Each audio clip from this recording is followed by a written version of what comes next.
Thank you, President Kakishiban, and thank you as always, Director Yee. I honor what you're saying. First, I want to also recognize Mr.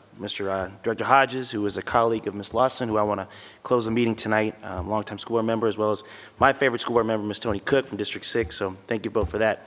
I also want to thank the superintendent for going through this process. As everybody said tonight, we are in charge of the finance of the district, and as a third-generation Oakland teacher, as a third-generation Oaklander, the Oakland schools get so maligned for okey-doke stuff going on, for mismanage this, mismanage that, we go into state administration.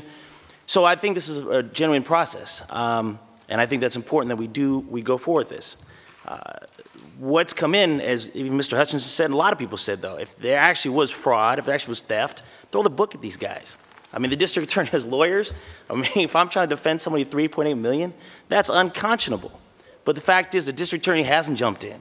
And while it may be a bad decision, quote unquote, for, as Mr. Bay pointed out, he's a landlord, maybe that's a bad decision. That's something their board needs to look at. They're spending their little dollars they get on that funding. So while we may not, may not approve of that contract, we may not approve that somebody's getting rich at the public expense, that's a fair conversation. And that's what we're here debating and discussing it. I like that. But they're the ones that have to deal with it. The point is they have the highest scores in the state, some of the highest scores in the state. Dr. Chavis has been a lightning rod. People love him, people hate him. The first time I met Ms. Kapner, and she's in the audience there, and she mentioned it tonight, was when I joined the board, and this whole thing about the head shaving incident, occurred. And whether they agree or not, none of us would do it, obviously, but he had a method to what he did. And I applaud Ms. Kapner for saying that. She's been consistent on that. People, if you don't like the guy, we know that. And I think there's some deeper-seated ways that this is going on. I mean, we have the authority. We've just given enough authority to yank this charter.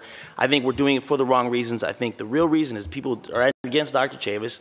Go after him. Go after his family. Go after, we have some lawyers here. We have a lot of lawyers in the room. Let them do the due process in that point.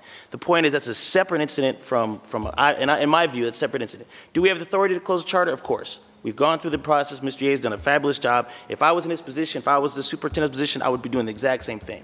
But the point is, I think we have to look at the broader picture. I think you also have to look at what's really going on, and that's why I'm not going to support the recommendation. So thank you.